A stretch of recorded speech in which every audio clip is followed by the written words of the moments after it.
கிறிஸ்துவுக்கென அன்பானவர்களே, ஆண்டவருடைய திருப்பெயரிலே உங்களை வாழ்த்தி ஆசிர்வதிக்கிறேன். தேவனாகிய கடவுள் இந்த புதிய நாளின் நன்மைகளை மேன்மைகளை கொடுத்து நம்மை தாங்குவாராக. இந்த நாளின் தியானத்திற்காக ஒரு வசனத்தை உங்களுக்கு முன்பாக வைக்கிறேன். அது நீதிமொழிகளின் புஸ்தகம் 6ஆம் அதிகாரம் 17வது வசனம். அவையாவன மேட்டிமையான கண், பொய் நாவு, குற்றமற்றவருடைய இரத்தம் சிந்தும் கை. குற்றமற்றவருடைய இரத்தம் சிந்தும் கை. அன்புக்குரியவர்களே, குற்றமற்றவனுடைய இரத்தம் சிந்த ஏதுவான கையை தேவன் வெறுக்கிறார், அருவருக்கிறார், ஒதுக்குகிறார், உதாசீனப்படுத்துகிறார். இதை பார்க்கும் பொழுது எனக்கு இந்த ஆதியாகமத்தின் புஸ்தகம் 4ஆம் அதிகாரத்துல ஆபேலை கொலை செய்த காயினுடைய கைதான் நினைவுக்கு வருகிறது.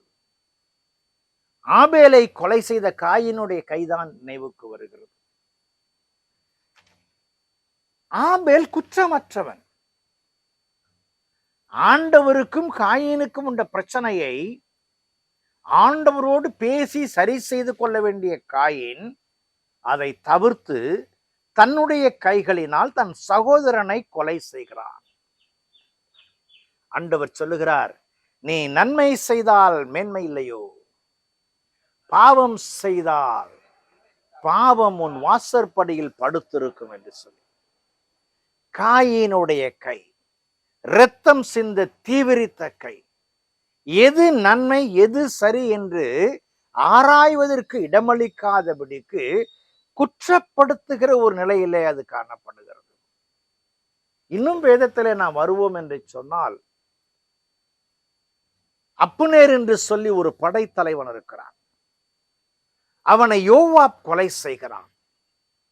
அப்னேரை குறித்து தாவீது அழுது புலம்பும் பொழுது, மதிகிட்டவன் சாகிறது போல செத்து போனானே அப்னேர் என்று சொல்லுகிறான். அப்னேரை நீதிமானாய் பார்க்கிறான் தாவீது, குற்றமற்றவனாய் பார்க்கிறான் தாவீது. அவனை கொலை செய்த யோவாப் குற்றவாளியாக தீர்க்கப்படுகிறான். அன்புக்குரிய விசுவாசிகளே, இன்றைக்கு வாழ்கிற இந்த வாழ்க்கையில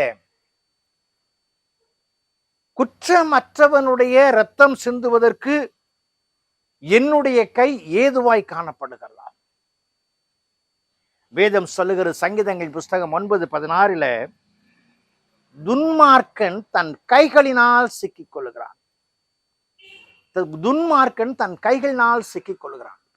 எந்த துன்மார்க்கத்தை நம்முடைய வாழ்க்கையில கொண்டிருக்கிறோமோ, நம்முடைய கை அதை காட்டி கொடுக்கிற ஒன்றாய் அது காணப்படுகிறது. இப்பவும் பாத்தீங்கன்னாக்க ஒரு திருட்டு கொலை நடந்துச்சுனாக்க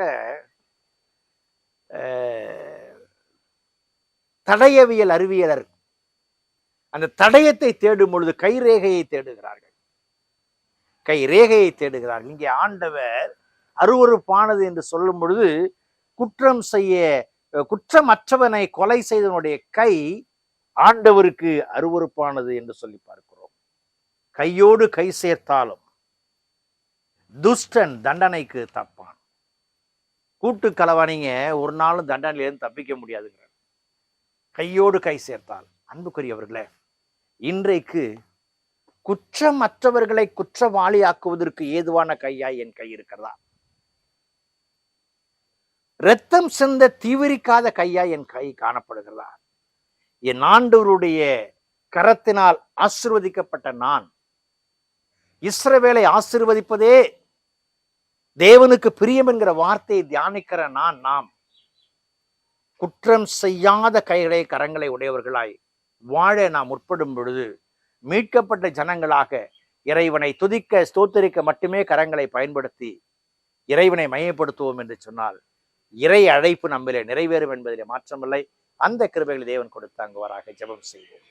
பரிசுத்தமும் கிருபையும் நிறைந்த நாள் ஆண்டவரே, இந்த நாளுக்காய் இந்த வேளைக்காய் நன்றி செலுத்துகிறோம். உடைய திருக்கரங்களை எங்களை தாழ்த்தி ஒப்புக் கொடுக்கிறோம் சாமி. நன்மையான எந்த வரவும் ஜோதிகளின் பிதாவாகி உடைய கரத்திலிருந்து வருகிறது. அந்த வரத்தினால் சுத்தப்படுத்தப்பட்ட கைகளை உடைய பிள்ளைகளாய் வாழ்ந்து உமக்கு ஏற்ற கனிகளை தர உதவி செய்யும். இயேசுவின் ஜெபிக்கிறோம். ஜெபக்குள் பிதாவே, ஆமென்.